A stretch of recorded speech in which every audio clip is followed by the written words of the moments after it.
렙틴은 포만감을 주는 애예요. 렙틴이 많이 나와. 그러면 당연히 말라져야 돼. 비만에서 어떻게 보면 벗어나야 되는데 렙틴이 많이 나오니까 오히려 비만이 되는 거야. 그러니까 렙틴이 계속 많이 나오기 시작을 하면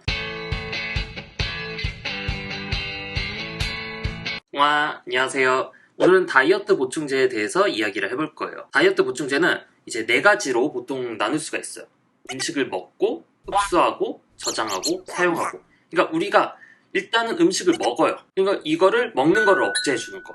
그 다음에 먹었어요. 일단 먹었어. 그 다음 어떻게 돼요? 흡수가 되죠. 흡수가 되는 거를 억제해 주네. 그 다음에 흡수가 돼요. 그러면 막 이제 탄수화물이랑 지방이 막 혈액을 타고 이제 돌아다니다가 이제 저장이 되죠. 이거 저장을 억제해 주는 거. 그리고 저장이 다 됐어요. 이 저장된 거를 이제 더 많이 사용할 수 있도록 사용량을 높여주는 그런 보충제. 이렇게 4가지로 이제 나눌 수가 있는데, 여러분들이 보충제를 살 때 어떻게 효과가 있는지 알고 사시는 게 좋아요. 그러니까 내가 만약에 식욕 조절이 잘 안 돼. 식욕 조절이 잘 안 되는데 뭐 사용량을 늘리는 보충제를 사. 그러면 이건 도움이 별로 안 되는 거예요. 그래서 내가 어떤 보충제를 사느냐, 어떻게 효과가 있느냐를 알고 그 다음에 그거에 이제 좀 특화돼서 사용을 하시면 더 좋죠.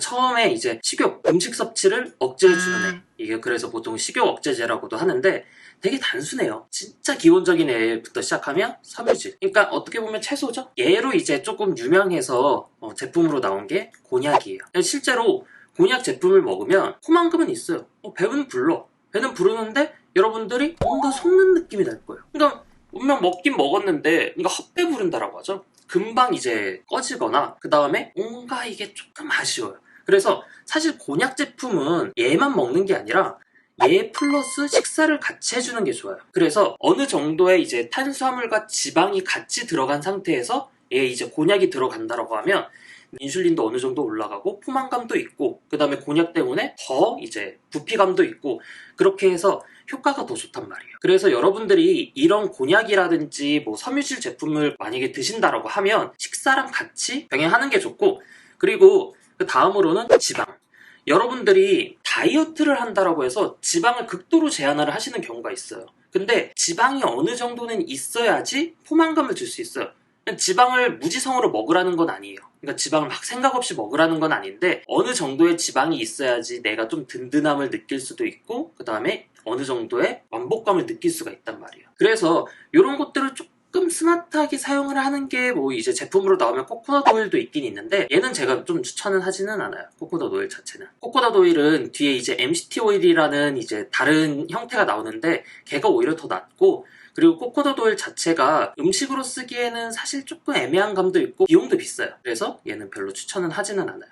그래도 여러분들이 만약에 내가 다이어트 식단을 짠다라고 하면 어느 정도의 지방은 가지고 가시는 게 좋아요. 그래서 올리브 오일이라든지 뭐 계란이라든지 아몬드라든지 그런 것들을 좀 식단에 넣어주시면 조금 더 포만감을 유지하는 데 좋습니다. 그리고 단백질 보충제. 단백질 보충제가 왜 나왔지 싶기도 할 거예요. 근데 이 단백질 보충제가 다이어트에 효과가 있어요. 포만감을 어느 정도 준단 말이에요. 그래서 얘로 이제 대박을 친 그게 있긴 있죠. 요즘에는 좀 유행 안 하지 않나? 그쵸? 여러분들 그 H모 라이프라고 해서 요즘에는 별로 없을 거예요. 근데 옛날에는 제가 이제 좀 대학교 다닐 때 그때쯤이면 엄청 많이 먹었어요. 여성분들이 되게 많이 드셨어. 근데 이게 실제로 효과가 있긴 있어요. 단백질 보충제 자체가 얘를 먹어서 포만감이 있고 식사를 어느 정도는 대신할 수 있기 때문에 효과는 있단 말이야. 근데 대신에 단점이 뭐예요? 그냥 요요 현상이 너무 잘 오는 거예요. 왜냐면 얘만 먹고 그냥 빼는 거니까. 그래서 얘 같은 경우에는 이제 제가 이렇게 나누기는 했는데 여기서 어떻게 보면 단백질이랑 우유, 단백질이랑 약간의 지방, 그 다음에 섬유질, 그리고 비타민과 무기질 이렇게 만든 제품이 있어요. 그런 제품이 있어요. 식사 대용 제품으로 해서. 근데 얘가 칼로리도 굉장히 적고 어느 정도의 포만감이 있어요. 그러니까 신타식스 제품에 비타민과 무기질을 좀 추가했다라고 생각을 하시면 될 거예요. 그래서 그 제품이 있는데 그거 먹고 이제 여성분들이 다이어트를 많이 하셔서 실제로는 효과는 있지만 가장 주의해야 할 점은 식습관 자체가 굉장히 많이 안 좋아져요. 왜냐면 얘만 먹고 계속 식사 대용으로 하다 보니까. 그래서 제가 단백질 보충제 자체를 다이어트에 활용할 때는 꼭 식사 대용은 하루에 한 번 넘게는 하지 말라, 그렇게 얘기를 해요. 식사 대용으로 단백질 보충제를 먹는 거 뭐 2번, 3번 이렇게는 절대 하지 말라고 해요. 한 번 정도 하라고 하고 2번, 3번 넘어가면 식사에 대한 퀄리티라든지 다른 영양 섭취라든지 식습관이라든지 그런 것들이 다 깨져요. 그러다 보면 요요 현상도 오기가 쉽고. 그래서 그런 부분을 잘 인지를 한 다음에 진행을 하시는 게 좋아요. 그리고 지금 식욕 조절에 대해서 이야기를 하고 있잖아요. 이게 뭐냐면 우리가 만복감을 너무 많이 느끼기 시작을 하는 경우, 그러니까 가끔 그러시는 분들이 있어요. 그러니까 폭식을 하는데 완전히 진짜 끄끄거릴 때까지 막 드시는 거예요. 엄청 그냥 배가 터질 때까지 그거를 드시는 거를 여러 번 계속 하시는 분들이 계세요. 그리고 이제 토를 하거나 개워내거나 아니면 계속 굶거나, 그거를 그래서 식이장애처럼 그렇게 하시는 분들이 있는데, 그런 분들의 가장 큰 위험점 중 하나가 이 렙틴이라는 거예요. 렙틴은 포만감을 주는 애예요. 근데 여기서 보면 렙틴이 많이 나와. 그러니까 포만감을 주는 효소가 많이 나와요. 그러면 당연히 말라져야 돼. 그러니까 비만에서 어떻게 보면 벗어나야 되는데 렙틴이 많이 나오니까 오히려 비만이 되는 거예요. 그러니까 렙틴이 계속 많이 나오기 시작을 하면 렙틴에 대한 저항성이 생기는 거예요. 그러니까 내가 더 이상 포만감을 잘 못 느끼는 거야. 그래서 오히려 되게 넌센스하게 렙틴이 잘 안 나와야지 내가 말라지는 거야. 그래서 이런 호르몬에 대한 뭐 다이어트 요법이라든지 그런 것들이 좀 많이 실패했던 이유가 이런 렙틴에 대한 저항성이라든지 이런 것들이 연구가 좀 잘 안 됐었어요. 그래서 이것도 어떻게 보면 재작년에 나왔던 논문이거든요. 여러분들이 가끔 식이장애라든지 그런 것들을 느끼시는 분들이 종종 있으실 거예요. 그러니까 내가 폭식을 하고 뭐 개워내거나 그 다음에 오랫동안 굶고 이런 것들을 하지 마시고 그냥 규칙적으로 어느 정도는 드시는 게 좋아요. 다이어트 한다라고 해서 꼭 무조건적으로 엄청 배고프거나 힘들거나 그래야만 하는 건 아니에요. 그래서 어느 정도의 포만감을 가져가 주면서 내가 너무 배고프지 않도록 그렇게 규칙적으로 다이어트 식단을 짜면서 진행을 하는 게 중요하죠. 이제 그 다음으로 흡수에 대한 이야기예요. 그러니까 우리가 음식물을 먹잖아요. 음식물을 뭐 탄수화물이라든지 단백질이라든지 지방이라든지 이런 것들을 먹었을 때 얼마큼 흡수가 되느냐.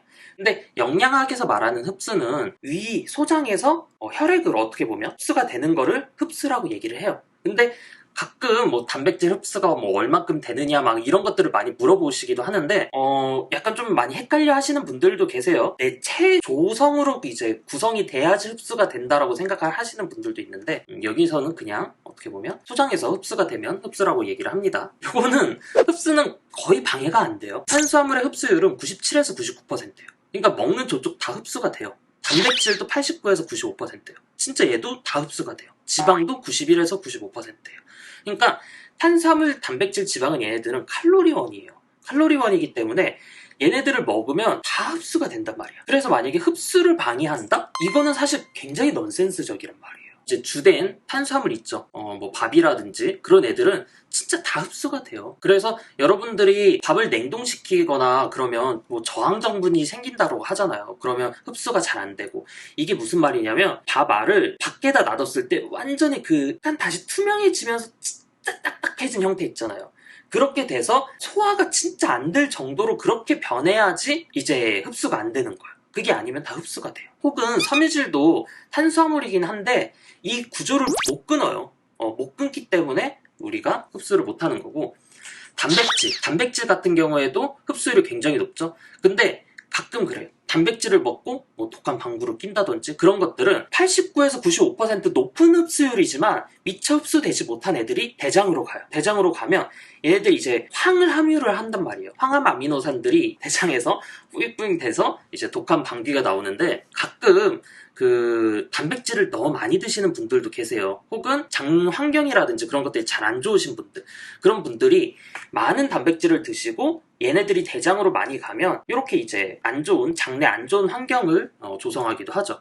그래서 이런 분들 같은 경우에는 단백질 섭취도 중요하지만 장 환경을 위해서 프로바이오틱스라든지 섬유질 섭취도 잘 해주시면 좋고, 그리고 지방 섭취율도 굉장히 높아요. 91에서 95%예요. 여러분들이 섭취하는 대부분의 지방 같은 경우에 다 흡수가 된다고 보시면 되고, 그리고 여러분들이 흡수가 안 된 애들이 이제 변으로 나오는 거예요. 소화가 되지 않은 애들이 이제 변으로 나오는 거고, 나머지는 다 소화된다라고 보시면 돼요. 그리고 소변이 소화가 다 돼서 혈액을 돌고 돌다가 이제 나오는 애들이 소변이고. 그래서 이런 탄수화물과 지방을 이제 흡수를 억제해주는 애들이라고 해서 나온 게 흰 강낭콩 추출물이랑 키토산이에요. 흰 강낭콩 추출물 같은 경우에는 탄수화물의 흡수를 억제를 해주고, 그 다음에 키토산 같은 경우에는 지방의 흡수를 억제를 해줘요. 근데 쓰잘데기 없어요. 진짜 미비해요. 진짜 미비해요. 정말 도움이 안 될 정도로 미비해요. 키토산을 만약에 1g을 먹잖아요? 그럼 진짜 1g 정도가 막 될까 말까 그 정도가 흡수가 안 돼요. 이거 실제로 실험을 해봤어요. 실제로 아까도 제가 말했죠? 흡수가 안 되면 뭘로 나와요? 변으로 나와요. 그래서 진짜 키토산을 주고 변에 그걸 채취를 해서 해봤는데 정말 미비를 한 거예요. 정말 미비한 거예요. 그래서 이거를 굉장히 비싼 가격이라든지 큰 기대감을 가지고 드시는 분들이 계시는데 그러지는 않으셨으면 좋겠어요. 그래서 흡수와 관련된 흡수를 억제를 한다. 얘네들이 진짜 만약에 효과가 있다라고 하면 의약품으로 분류가 돼요. 아까도 말했듯이 탄단지를 흡수를 억제를 한다라는 거는 그 내 생존과도 관련이 되어 있기 때문에, 그래서 얘네들이 진짜 효과가 있으면 의약품으로 분류가 됩니다. 다음으로는 이제 저장이에요. 그러니까 소화까지 다 됐어요. 그 다음에 얘네들이 이제 막 돌고 돌다가 저장이 되죠. 그러면 저장에 대해서 이제 제가 설명을 할게요. 저장 같은 경우에는 가르시니아랑 MCT 오일로 나눠요. 가르시니아 같은 경우에는 이제 가르시니아 캄보지아라고 해서 얘가 이제 HCA라는 애가 이제 유효 성분이에요. 여러분들이 제품을 보실 때 HCA 함량이 얼마큼 있는지 요게 가장 중요해요. 보통 가르시니아 60%가 이제 HCA라고 적혀 있을 거예요. 그래서 탄수화물을 먹어요. 그러면 얘네들이 어떻게 될까요? 첫 번째는 우리가 그냥 이렇게 가만히 있을 때도 에너지로 사용이 돼요. 에너지는 계속 사용이 되는 거예요. 그래서 에너지로 사용이 되는 것들도 있죠. 그리고 탄수화물의 저장 형태, 우리 몸에서 탄수화물을 어떻게 저장해요? 글리코겐으로 저장이 되죠. 내가 탄수화물을 먹었을 때 이 탄수화물이 어떻게 되는지에 대해서 지금 얘기를 하는 거예요. 그래서 에너지로 사용되는 거 빼고, 글리코겐으로 저장되는 거 빼고, 그리고 남는 애들이 지방으로 저장이 되죠. 그러면 가르시니아가 하는 일이 뭐냐면 탄수화물이 지방으로 되는 거를 억제해줘요. 물론 얘네들이 그 100% 억제하는 건 아니에요. 100% 억제하는 건 아닌데 그냥 일부분, 약간의 도움이 될 뿐이에요. 한국인들 같은 경우는 고탄수화물 식사를 많이 한단 말이에요. 그래서 요런 가르시니아 같은 경우에 도움이 좀 많이 될 것이다 라고 얘기를 하는데, 이제 조삼모사라고도 얘기를 해요. 이게 무슨 말이냐면 먹는 양이 500이에요. 사용하는 양이 300이야. 그 200 정도가 이제 남잖아요. 근데 내가 가르시니아를 먹는다라고 해서 이게 바뀌는 건 아니란 말이에요. 똑같아. 먹는 양 변하는 거 없어. 사용하는 양 변하는 거 없어. 나머지 200 똑같아요. 단지 이 200이 지방으로 저장이 되느냐, 글리코겐으로 저장이 되느냐인데, 이마저도 글리코겐이 만약에 꽉 차 있다거나 그러면 똑같다라는 거죠. 그래서 가르시니아가 이제 조삼모사라는 이야기가 나오는 거죠. 그래서 가르시니아 같은 경우에는 탄수화물이 많은 식사 중 500ml 정도 먹어주시면 좋고, HCA 함량을 확인을 해보세요. 얘가 얼마큼 정도 들어가 있는지. 그리고 얘가 복통을 불러일으킬 수도 있어요. 가끔 이게 사람들이 딱 먹고 나서 뭔가 속이 울렁울렁거려. 그래서 뭔가 밥맛이 없어, 입맛이 없어졌어. 요게 효과 아니에요. 이거 효과 아니에요. 이거는 부작용이에요. 이거는 부작용이고, 빈속에 먹어서 이제 좀 복통이라든지 울렁거림이라든지 이런 것들이 있을 수 있는데, 그럴 경우에는 식후에 드셔도 돼요. 식후에 바로 드셔도 돼요. 그렇게 해서 드시면 되고, 근데 효과는 얘가 크지는 않아요. 크지는 않고, 아까도 말했듯이 조삼모사라는 그런 형태란 말이야. 그러면 얘는 어떤 사람들한테 어울리냐면 좀 운동량이 많으신 분들, 그런 분들한테 웨이트 트레이닝 운동량이 어느 정도 있으신 분들한테, 그리고 식단에 탄수화물 구성이 많으신 분들한테 도움이 되는 거죠. 그 다음 MCT 오일인데, MCT 오일 같은 경우에는 이제 지방이에요. 근데 얘는 좀 특이해. 어떻게 보면 얘는 내가 먹었을 때 에너지로 더 많이 사용을 하려고 해요. 저장을 하려보다. 이제 그러다 보니까 MCT 오일 먹으면 이제 더 많이 에너지를 더 쓰려고 하고, 그래서 더 좋다라고 이제 보이긴 하는데, 이게 지금 사실 되게 애매한 게, 가르시니아 같은 경우에는 내가 먹은 탄수화물을 변화시켜주는 거잖아요. 근데 얘 같은 경우에는 지방급은 MCT 오일 자체를 먹어야 돼요. 되게 어려워요, 얘 같은 경우에. 그번 자체가 얘를 먹어야 되는 거기 때문에. 근데 물론 얘가 지방이기 때문에 요리라든지 그런 것들을 해서 먹으면 좋아요. 근데 이게 그냥 생으로 먹기도 되게 힘들고, 참 활용하기도 좀 어려워요. 그 다음에 MCT 오일 자체가 이제 좀 고가이기도 하고, 물론 그냥 생으로 먹어도 되는데, 여러분들이 지금 당탄커피라고도 얘기를 하시는데, 사실 그것도 어떻게 보면 좀 같은 맥락이에요. 근데 아까 말했던 코코넛 오일보다 MCT 오일이 훨씬 더 괜찮아요. 코코넛 오일의 50%가 MCT 오일이긴 한데 근데 다른 지방산들도 많이 들어가 있단 말이에요. 그래서 걔네 코코넛 오일은 별로고 MCT 오일 자체는 얘는 괜찮아. 얘는 실제로 좀 도움이 되는 애예요. 얘는 이제 만약에 조리를 해서 먹을 수 있다라고 하면 좀 괜찮긴 하고, 그 다음에 섭취량 같은 경우에는 본인 칼로리에 맞춰서 내가 섭취량을 가감하시면 돼요. 그러니까 내가 만약에 좀 활동량이 커, 그 다음에 좀 체격도 있어, 그러면 전체적으로 칼로리를 많이 먹어야 되는 거죠. 그러면 섭취량을 좀 더 늘리시면 되는 거고, 그게 아니면 좀 줄이시면 되는 거고. 그래서 얘 같은 경우에는 근원 자체를 섭취를 하는 거기 때문에 좀 활용하기는 어려운데, 만약에 활용할 수만 있다라고 하면 좋은 애긴 해요. 근데 얘도 마찬가지로 무지성으로 먹으면 안 돼. 왜? 얘도 당연히 칼로리예요. 얘도 칼로리이기 때문에 내가 정확하게 그램수 혹은 양이라든지 그런 것들 체크해가면서 드셔야 돼요. 자, 이제 그 다음으로는 사용 부분 얘기를 할게요. 그러니까 사용 같은 경우에는 내가 쓰는 에너지 자체량을 많게 해주는 거예요.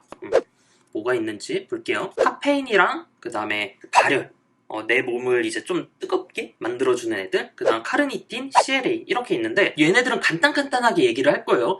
카페인 같은 경우에는 말 그대로 내 대사량을 올려줘요. 내 심박수를 올려주고 나를 흥분시켜준다라고 보시면 돼요. 그래서 카페인을 먹으면 내가 심박수라든지 아니면 에너지 소비라든지 그런 것들이 더 올라가서 사람이 각성이 되니까.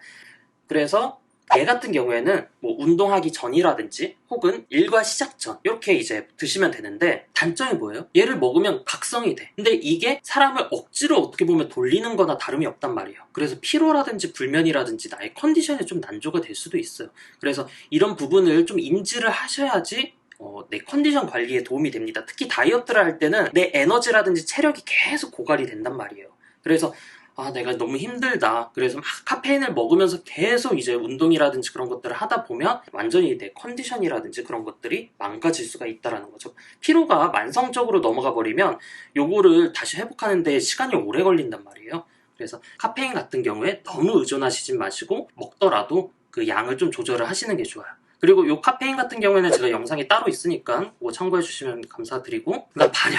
이거는 사실 한국인들한테는 거의 효과가 없을 거예요. 매운 거를 먹고 막 뜨거워지는 거 있잖아요. 근데 이게 약간의 도움은 되긴 되는데 지금 한국인들 외식 문화에서는 크게 도움은 안 돼요. 왜냐면 우리가 매운 거를 너무 이미 많이 먹고, 오히려 이거를 표현이 좀 변태스러울 수 있는데 변태스럽게 이 자극을 즐기는 단계가 됐고, 오히려 매운 거라든지 그런 것들을 통한 그 칼로리 섭취라든지 그런 것들이 더 많이 있기도 해요. 그 다음에 그것도 있어. 바르는 거. 발랐을 때 막 뜨겁게 하잖아요. 피부를 뜨겁게 하는 발열 크림이라든지 그런 것들이 있긴 있는데 저는 좀 대충하긴 합니다. 당연히 그거 자체가 효과가 그렇게 크지는 않고, 그리고 가장 문제가 피부가 이제 뒤집어질 수가 있어요. 그런 트러블이 분명히 있을 수 있기 때문에 그런 거는 주의해 주시면 좋을 것 같고, 그 다음으로는 카르니틴. 카르니틴이 이게 옛날부터 이제 효과가 있다 없다 얘기가 굉장히 많았어요.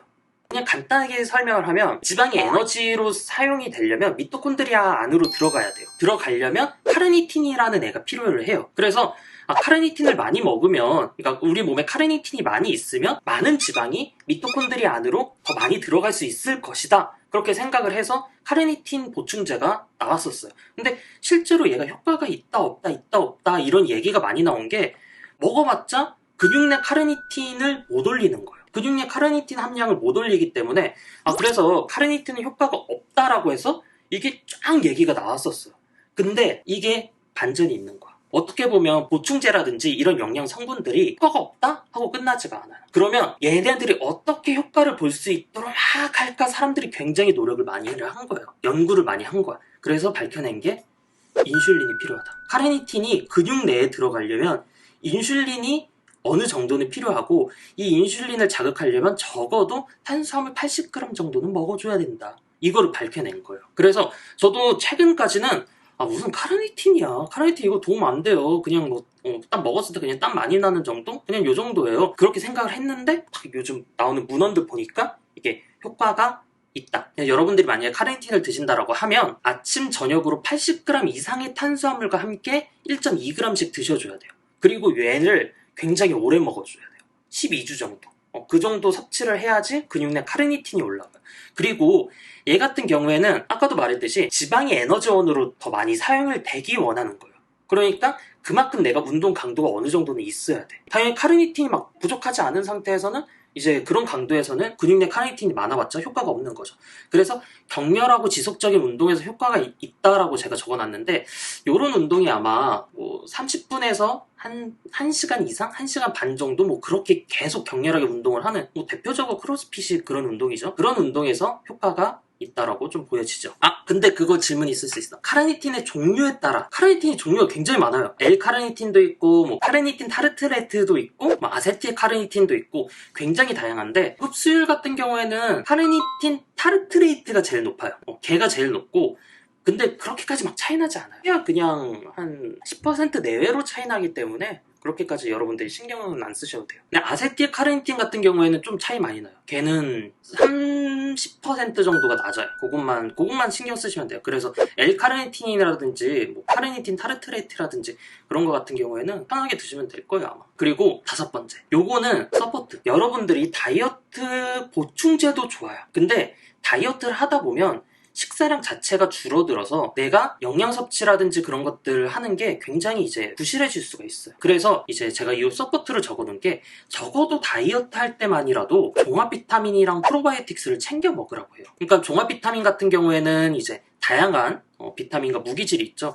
그러니까 내가 식사가 부실해지니까 종합 비타민을 챙겨 먹어서 이 부분을 해결을 하자. 그리고 프로바이오틱스 같은 경우에는 면역력이라든지 아니면 내 장내 환경이라든지 이런 부분에 도움이 돼요. 그래서 내가 다이어트 할 때 이제 약해지는 부분, 이런 것들을 좀 보조해주는 이런 서플리먼트를 더 많이 챙기라고 해요. 왜냐면 결국에는 다이어트가 컨디션 싸움이기도 해요. 내가 너무 막 컨디션이 안 좋아지면 결국에는 다이어트 힘들어서 실패하기도 하거든요. 그래서 요런 이제 식사를 보조해줄 수 있는 제품들, 이런 것들이나 아니면 내가 유산소 운동을 많이 한다, 그런 경우에는 뭐 항산화 제품이라든지 그런 것들 드시면 좋고, 근데 이 항산화 같은 경우에는 계속 많이 밀어 넣어줄 경우에는 유산소 수행 능력 자체가 안 올라갈 수가 있어요. 미토콘드리아 생성에 방해가 될 수 있기 때문에 어느 정도는 그거는 조금 고려를 해서 드시면 좋긴 해요. 그리고 간편식이랑 식사 대용 제품들도 괜찮아요.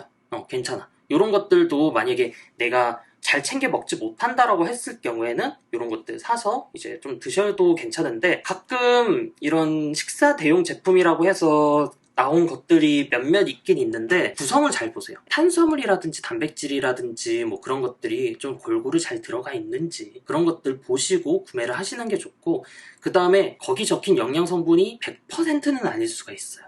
아무래도 식품이다 보니까 좀 오차라든지 그런 것들이 분명히 있을 수 있기 때문에, 특히 뭐 닭가슴살 볶음밥이라든지 이런 거 같은 경우에는 좀 단백질량이 높게 산정이 된 것 같은 제품들도 몇몇 보여요. 그래서 그런 것들 좀 고려를 해서 드시면 좋고, 여기까지입니다. 다이어트 보충제에 대한 이야기는 여기까지 하도록 하고, 이 각각 성분에 대한 거는 좀 자세히 풀어야 되는 것들이라든지 그런 것들은 제가 또 따로 영상을 만들어서 올리도록 할게요. 그래서 여러분들 다이어트 할 때 건강하고 좋은 다이어트 진행하시길 바랍니다. 오늘은 여기까지 하도록 하겠습니다. 똥빠. 이게 사실 6이 있어요. 6이 있는데 케톤이에요. 이거는 제가 넣지 않았던 이유가 케톤 바디를 직접 먹는 거예요. 근데 미국에서는 케톤 바디에 대한 제품이라든지 이런 것들이 실제로 많이 유행을 해요. 그리고 이미 많이 널려 있고, 그래서 먹는 건데, 아무래도 케톤식 자체가 우리나라 식단이랑 어울리지도 않고 난이도가 굉장히 높기 때문에 제가 별로 추천은 하지는 않아요. 저탄고지라든지 뭐 케톤 식사를 하시는 분들은 사실상 이런 케톤 바디 제품들이라든지 아까 그리고 말했던 MCT 오일도 사실 이 케톤 다이어트 할 때 굉장히 도움이 많이 되는 제품이기도 해요. 그래서 이런 것들을 좀 드시면 좋긴 좋은데, 제가 가장 걱정이 되는 거는 식습관이에요. 여러분들이 케톤 다이어트를 한다라고 하면 진짜 내가 이게 가능한지 불가능한지 한번 체크를 해보시고 진행을 해보세요. 만약에 내가 어줍지 않게 진행을 하다가 이거 안 되겠다, 힘들다라고 해서 만약에 바꿔버리면 그것 또한 내 몸에 되게 리스크가 될 수 있단 말이에요. 그래서 그런 것들이 난이도가 너무 어렵고, 그 다음에 비용도 굉장히 많이 들어요. 그리고 진짜 이거 하실 때는 건강 조심하세요. 내 몸이 너무 케토시스로 넘어갈 경우에는 진짜 위험할 수도 있으니까 컨디션 조절 잘 하시고. 여기까지입니다. 진짜로 동빠.